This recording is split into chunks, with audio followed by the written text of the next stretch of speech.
Janë dy çështje, nëse flasëm për profilin e personalitetit të Albin Kurtit dhe po nëse flasëm edhe për çështjen e politikës si parim, se përket konsistencës ish dashme që ne dallim. Politika si konsistencë ish dasht të bazohej në një program të qartë, një platformë të qartë politike programore para se të vinte në pushtet. Dhe atë program t'ja parafronte edhe logjikës së pastajme respektivisht pastarjes në pushtet.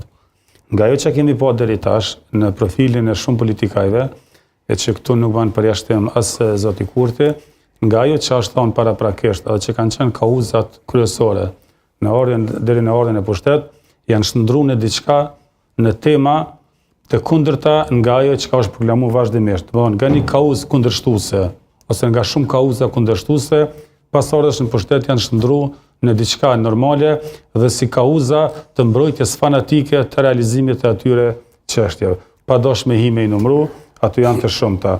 Kam përshtypjen sikur ka filluar me u bë një standard i përditshëm i krijimit të temave të caktuara pa qenë tema, i problemeve të caktuara pa qenë probleme dhe pastaj zgjidhja e tyre të konsiderohet si sukses.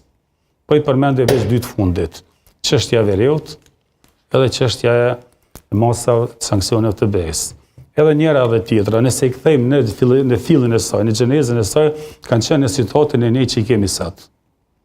Për shembull, Veriu është administruar dhe është qeverisë nga kryetar serb, e kemi pas një kohë, një trazje, një pasiguri, po në fund kemi ardhur prapë në pikën fillestare, atje administron dhe qeverisën nga komuniteti serb që është krejt okej, janë shumicë të qeverisën atë pjesë. Të njëjtën e kemi edhe tash. Kemi kriju një situatë pa qenë problematike, kemi vujt pasoja si vend, ne kemi shumë çka kohë, po luks kohor për me hub procese nuk kemi, ne edhe ashtu si shoqëri dhe si vend jemi vonu, ne edhe pavarësinë e shtetit ne kemi me vonesë, e lëre me procese të tjera. Prandaj edhe këto sanksione, përveç faktit e konsistencës që ne po kërkojmë te zoti Kurti, ish dash bëhet edhe pyetja, cilat kanë qenë arsyet që o shfaqen ose o shpikën ato sanksione dhe cili është suksesi i Kosovës që u hoqën ato sanksione, ku jemi, ka po shkojmë, cila është arsyeja, çka konsiderojmë konsistencë të zotit Kurti. Për mua këto tema dhe këto pyetje janë fundamentale për të ardhur në një përfundim logjik që më shumë ka një kamuflim të temave të caktuara se sa që